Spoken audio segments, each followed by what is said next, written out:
దేశానికి స్వతంత్రం వచ్చి మనకి ఎన్ని సంవత్సరాలు అవుతుంది? 77 సంవత్సరాలు అవుతున్నా కానీ మన దేశంలో ఎందుకు ఇంత కులపిచ్చి ఉన్నది? ప్రజలకైనా సరే, మన తల్లిదండ్రులకైనా సరే.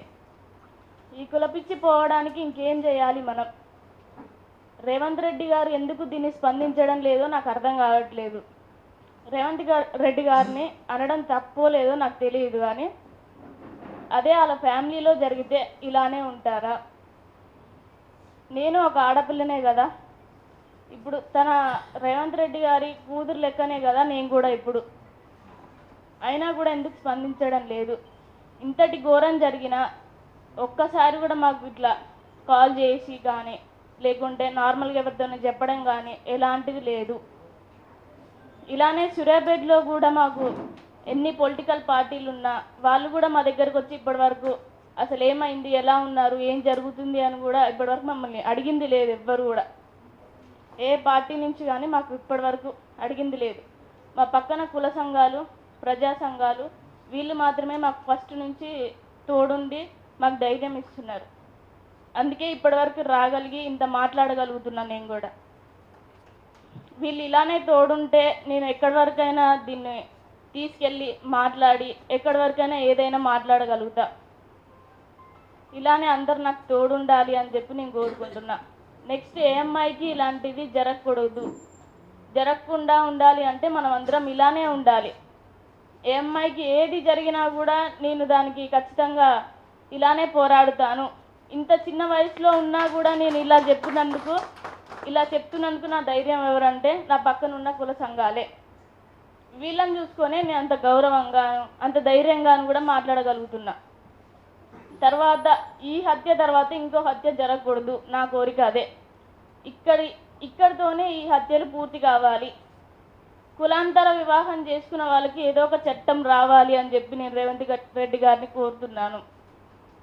ఇలా కొంతమంది భయపడి కూడా పెళ్ళిళ్ళు చేసుకోకుండా ఉన్నోళ్ళు కూడా ఉన్నారు, నేను విన్నా చూసినా కూడా. ఎందుకంటే ఇంత ఫ్రెండ్స్ సర్కిల్లో తిరిగా కాబట్టి. ఇట్లా ఎందుకు భయపడుతున్నారంటే ఇంట్లో పేరెంట్స్ అట్లా ఇసుకు పెడుతున్నారు. ఎందుకంటే ఇప్పుడు నా ఇంట్లో కూడా నన్ను ఎంత ఇసుకు పెట్టారో నాకు మాత్రమే తెలుసు. కొన్ని బంటికి చెప్పుకొని కూడా నాకు ఉన్నాయి. ఎందుకంటే బంటి బాధపడతాడేమో, మళ్ళీ ఎందుకు అట్లా చెప్పడం అని చెప్పి కూడా బంటికి చెప్పుకొని అయినా సరే నా మనసులో దాచిపెట్టుకొని ఉన్నా నేను ఇప్పటివరకైనా. అలా కూడా ఏ అమ్మాయి ఇలా బాధపడకూడదు, వాళ్ళు మంచిగా మాట్లాడి చెప్పాలి బయటికి అందరికీ. పోలీసు వాళ్ళు కూడా దీనికి సహకరించాలి అని చెప్పి నేను అనుకుంటున్నా. ఏ అమ్మాయినైనా ఒక అబ్బాయిని ప్రేమిస్తుంది అన్నప్పుడు తల్లిదండ్రులు ఆలోచించాలి. ఇన్ని రోజులు సరే మేము చూసుకున్నాం కదా, సరే ఒక్కసారి అబ్బాయిని కావాలంటుంది, మరి ఆలోచిద్దాం అబ్బాయి ఏం చేస్తుండు, ఎలా ఉంటుండు, మరి మీరు ఉద్యోగం చేపిస్తారా, ఆయన ఉద్యోగం చేయమంటారా అని చెప్పి ఆలోచించి మాట్లాడి ఆ అబ్బాయితోనే పెళ్ళి చెయ్యాలా లేదా అని డిస్కస్ చేసుకోండి ఫస్ట్. ఏదో ఆడు కులం తక్కువ వాడు, మాలోడు, ఎస్సీ అని చెప్పి మాట్లాడొద్దు ఫస్టే. ఎందుకంటే ఇప్పుడు కులం అసలు ఎవరికి లేదు, కులం అనేది ఇప్పుడు అసలు లేదు ఎవరికి. అయినా కూడా అసలు ఎందుకు ఇట్లా జరుగుతుందో అర్థం కావట్లే నాకు. ఆ పేరెంట్స్ ఆలోచించి ఫస్ట్ అబ్బాయిని ఎట్లా ఏం చేయాలనుకుంటున్నాం ఏంటి అని చెప్పి అడిగిన తర్వాతనే పెళ్ళి చెయ్యండి. ఒకవేళ మీకు నచ్చపోతే వదిలేయండి, వాళ్ళు పెళ్ళి చేసుకుంటే వదిలేయండి వాళ్ళని. ఎందుకంటే మిమ్మల్ని ఒక రూపాయి అడగట్లేరు, వాళ్ళంతలో వాళ్ళు బతుకుతున్నారు. ఇప్పుడు మేము కూడా అదే చేసినాం. మా పేరెంట్స్ నుంచి ఎలాంటిది మేము ఆశించలేదు ఇప్పటి వరకు.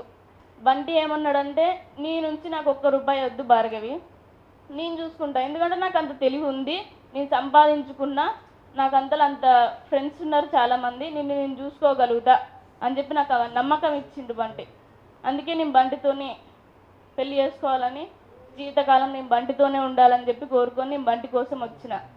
నాకు ఇంట్లో ఎంత రిస్క్ అయినా సరే, ఎంత ఇబ్బంది పెట్టినా సరే నాకు బంటే కావాలి అని చెప్పి నేను 3-4 సంవత్సరాల నుంచి నేను ఇంట్లో వాళ్ళు కొడుతున్నా తిడుతున్నా పడి కూడా నేను బంటినే కావాలని చెప్పి నేను ఇంట్లో చెప్పిన.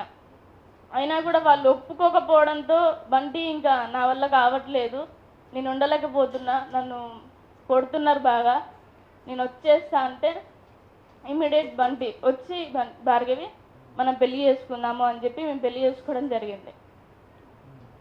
ఇలా మేము పెళ్ళి చేసుకున్నాక కూడా మా పేరెంట్స్ నేను ఎమ్మటే కాల్ చేసి చెప్పిన. ఎందుకంటే మా వల్ల మీరు ఇబ్బంది పడొద్దు అమ్మా, మీ వల్ల మేము ఇబ్బంది పడొద్దు అని చెప్పి మమ్మీకి కాల్ చేసి నేను ఎమ్మట చెప్పిన, మమ్మీ నేను పెళ్లి చేసుకున్నా, మమ్మల్ని ఇబ్బంది పెట్టకండి అని చెప్పి నేను ఫోటో పంపించిన. అయినా కూడా వాళ్ళు మిస్సింగ్ కేసు పెట్టారు నా మీద. మిస్సింగ్ కేసు పెట్టిన తర్వాత కూడా మా పేరెంట్స్ మీద ఇట్లా ఏమైంది, మాకు భయం ఉంది అని చెప్పి మేము కేసు పెట్టలే. ఎందుకు పెట్టలేదంటే బంటి ఒకటి ఆలోచించిండు, మీ ఫ్యామిలీ పొలిటికల్ దాంట్లో తిరుగుతుంది కదా, పరువు పోతుందేమో, ఎందుకులే మనం పెట్టడం అని చెప్పి ఆలోచించి మా పేరెంట్స్ మీద బంటి కేసు పెట్టలేదు. అట్లా పెట్టకపోయినా కూడా అసలు వాళ్ళు ఆలోచించాల్సింది, అయినా వాళ్ళు ఎందుకు మా మీద కేసు పెట్టలేరు అని చెప్పి వాళ్ళు ఆలోచించకుండా ఇట్లా తొందరపడి చేయడం తప్పు.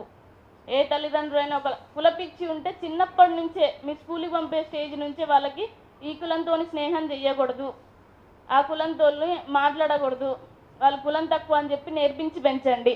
సగం దూరం వచ్చిన తర్వాత మధ్యలోకి వచ్చిన తర్వాత వీళ్ళు కులం తక్కువ, నువ్వు ఎట్లా ప్రేమిస్తావు వారిని అని అంటే అప్పుడు ఏం చేయలేరు. అదే మీకు అంత కులం పిచ్చి ఉంటే ఫస్ట్ నుంచే చెప్పండి వాళ్ళకి, ఆ కులంతో మీరు ఉండకూడదు, మనం ఎక్కువ కులము, వాళ్ళు ఎస్సీ మాల అని చెప్పండి. ఇంత స్టేజ్కి వచ్చిన తర్వాత ఒక అబ్బాయిని ప్రేమించిన తర్వాత వాళ్ళు కులం తక్కువ అని చెప్తే ఎలా ఉంటుంది? అట్లా ముందు నుంచే మీకు అట్లుంటే చెప్పేయండి. అయినా కూడా కొంతమంది ఎలా ఉంటున్నారంటే మనసులో ఒక మాట బయటకు ఒక మాట. ఎట్లా అంటే ఈ రోజులో కులం ఎక్కడిది అని అంటున్నారు, కానీ వాళ్ళింటికి వచ్చేసరికి ఆన్ని చేసుకుంటుందా, ఆ కులంని చేసుకుంటుందా అనేది వాళ్ళ మనసులో ఉంది. బయటికి మాత్రమే వాళ్ళు కులం లేదు అని మాట్లాడుతున్నారు.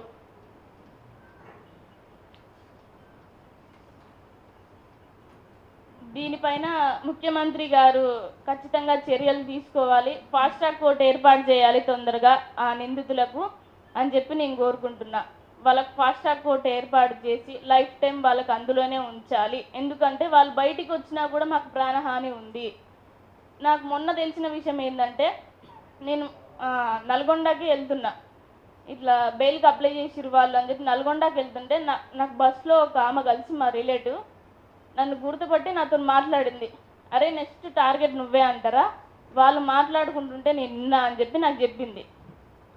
అయితే నేనేం మాట్లాడలే ఆమెతోని, మాట్లాడకుంటే సరే అని చెప్పి అనుకున్న తర్వాత ఆల్రెడీ అంత పెద్ద విషయం చేసిరు వాళ్ళు, చేసిన తర్వాత కూడా నన్ను టార్గెట్ చేస్తున్నారంట. అంటే ఇది బయట వాళ్ళకి ఎంత సపోర్టింగ్ ఉంది, పొలిటికల్ వాళ్ళ నుంచి అయినా సరే, ఇప్పుడు పోలీసుల వాళ్ళ నుంచి అయినా సరే వాళ్ళకి చాలా సపోర్టింగ్ ఉంది. అలా ఎందుకు చేస్తున్నారు అంటే ఇప్పుడు వాళ్ళు కాంగ్రెస్ పార్టీలో తిరుగుతున్నారు కాబట్టే వాళ్ళ కాంగ్రెస్ పార్టీ వాళ్ళు సపోర్ట్ చేస్తున్నారేమో అని నా అనుమానం. ఎందుకంటే ఇప్పటి వరకు మాకు ఎలాంటి అంటే పొలిటికల్ వాళ్ళు కాంగ్రెస్ వాళ్ళైనా సరే, ఇప్పుడు ప్రభుత్వం కాంగ్రెస్సే కాబట్టి వాళ్ళు ఒక్కరు కూడా మా ఇంటికి వచ్చింది లేదు, మాతో మాట్లాడింది లేదు.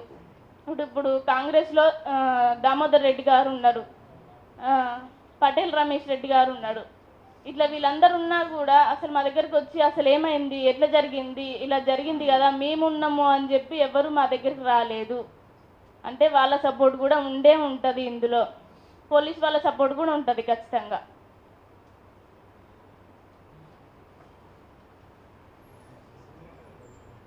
ఇమ్మీడియట్గా రాష్ట్రం ప్రభుత్వ ముఖ్యమంత్రి స్పందించి దీనిపైన తొందరగా ఫాస్ట్ ట్రాక్ కోర్టు ఏర్పాటు చేయాలి. 60 రోజుల్లోనే ఈ కేసు ఇన్వెస్టిగేషన్ చేసి వాళ్ళకి లైఫ్ టైం పడాలి. ఇదే నా కోరిక. Thank you.